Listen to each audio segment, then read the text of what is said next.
নিরামিষ দিনে আর গরম ভাতে এই রেসিপি থাকলে আশা করি অন্য কিছুর প্রয়োজনও পড়বে না। খেতে তো ভীষণ ভালো হয় আর বানানো একেবারেই সহজ। যদি এইভাবে বানানো যায় আর স্বাদটাও কিন্তু দ্বিগুণ বেড়ে যাবে।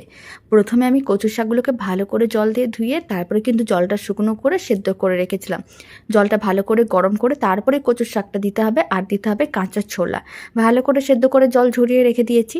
এদিকে কড়াইয়ের মধ্যে অল্প করে একটু সর্ষের তেল দিলাম আর দিয়ে দিলাম শুকনো লঙ্কা, তেজপাতা। এবার শুকনো লঙ্কা ও তেজপাতাটাকে হালকা নাড়াচাড়া করে ভেজে নিতে হবে। যখন খুব সুন্দর একটা সেন্ট বেরোনো শুরু করে দেবে তখন ফ্লেমটা লোতে করে দিতে হবে আর হাফ চামচের মতন আদা বাটা দিতে হবে। আদা বাটাও খুব ভালো করে একসঙ্গে মিশিয়ে নিতে হবে।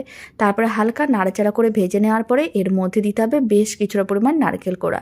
নারকেল কোড়া দেওয়ার কারণে কচুর শাক খেতে অনেক বেশি ভালো লাগে আর নিরামিষ দিনে এইভাবে বানালে স্বাদও যেন অনেকটাই বেড়ে যায়। এখন দিয়ে দিলাম অল্প করে একটু লঙ্কার গুঁড়ো আর দিলাম হলুদ গুঁড়ো। তারপরে সমস্ত কিছু একসঙ্গে ভালো করে মিশিয়ে নিতে হবে। প্রায় 2 থেকে 3 মিনিট এইভাবেই কিন্তু সমস্ত কিছু একটু নাড়াচাড়া করে নিতে হবে, যাতে সমস্ত কিছু একটু ভাজা ভাজা হয়ে যায়।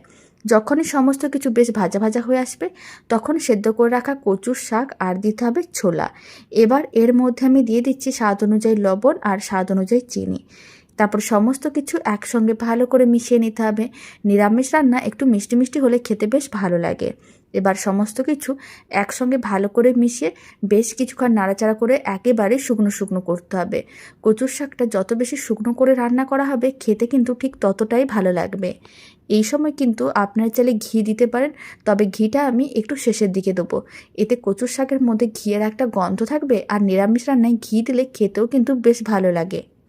নিরামিষ দিনে আপনারা যদি বাড়িতে এইভাবে কচুর শাকের রেসিপিটা বানিয়ে থাকেন তাহলে কমেন্ট বক্সে জানাতে একেবারেই ভুলবেন না খেয়ে আপনাদের কেমন লাগলো। এবার অল্প করে একটু গরম মশলার গুঁড়ো আর বেশ কিছুটা পরিমাণ ঘি দিতে হবে। তারপরে ভালো করে মিশিয়ে 2 থেকে 3 মিনিট নাড়াচাড়া করে নিতে হবে। যখনই কচুর শাকের সেদ্ধ হওয়ার পরে পুরো জলটা শুকনো হয়ে গেলেই তার বুঝে নিতে হবে দারুণ স্বাদের নিরামিষ কচুর শাক একেবারেই রেডি। বাড়িতে বানিয়ে দেখতে পারেন, ছোট থেকে বড় যে কেউ খুবই পছন্দ করবে। আর বাড়িতে বানালে কমেন্ট বক্সে জানাতে একেবারেই ভুলবেন না খেয়ে আপনাদের কেমন লাগলো।